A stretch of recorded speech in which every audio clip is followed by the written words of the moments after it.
Hello বন্ধুরা, তো সবাইকে জানাই শুভ সকাল। আশা করি তোমরা ভালো আছো, আমিও ভালো আছি। তো দেখতেই পাচ্ছ সকাল সকাল উঠে গেছি বুটি নিয়ে।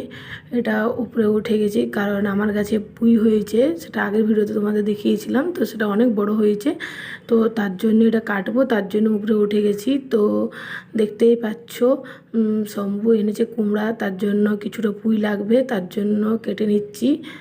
কত সুন্দর, নিজের গাছে কাটার একটা মজাই আলাদা, তাই না? নিজের গাছে কেটে খাওয়ার একটা আলাদাই মজা। দেখতেই পাচ্ছি এটা আমার শ্বশুরমশাই এনেছিল পুঁইটা, সেই পুঁইটা একটুকু লাগিয়ে দিয়েছিলাম, সেটা কত সুন্দর হয়ে গেছে। দেখো কত মোটা হয়েছে, কত ফোড় দিয়েছে। তো দেখতেই পাচ্ছ আমার লঙ্কা গাছ, কত লঙ্কা গাছ লাগিয়েছি। এটা কুমড়োটা এনেছে, কুমড়ো আর এই পুঁইটা দিয়ে করব, তার সাথে ছোলা দিয়ে করব।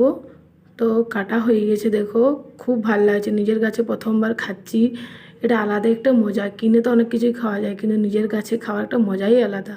তো বাই বন্ধুরা।